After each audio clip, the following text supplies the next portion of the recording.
Welcome to the Salmon Runs YouTube. Enjoy the video. In this video, I will explain how to cook dry-aged steak to perfection.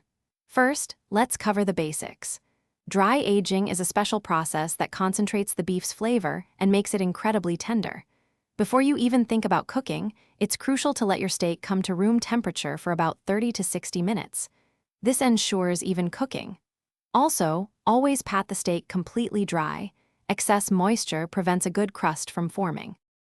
Now for that incredible crust, you'll want to use a heavy cast iron pan and get it smoking hot over high heat. This intense heat is key for the Maillard reaction. Add just a teaspoon of high smoke point oil, like grapeseed or avocado oil, to the pan. Then, carefully place your dry-aged steak in and sear each side for about 2 to 2.5 minutes. Don't move it around too much. Let that beautiful crust develop. After searing, transfer thicker steaks to a 350-degree Fahrenheit oven to finish cooking. Precision is vital here, so always use an instant-read meat thermometer.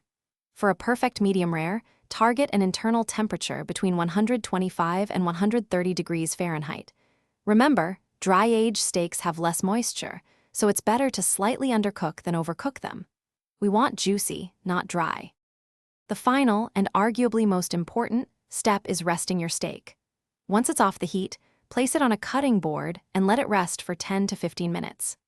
This crucial step allows the internal juices to redistribute throughout the meat, ensuring every bite is incredibly tender and flavorful. Finally, slice your magnificent dry-aged steak against the grain to maximize its tenderness, and then it's ready to enjoy. Thanks for watching. Consider subscribing if we helped you.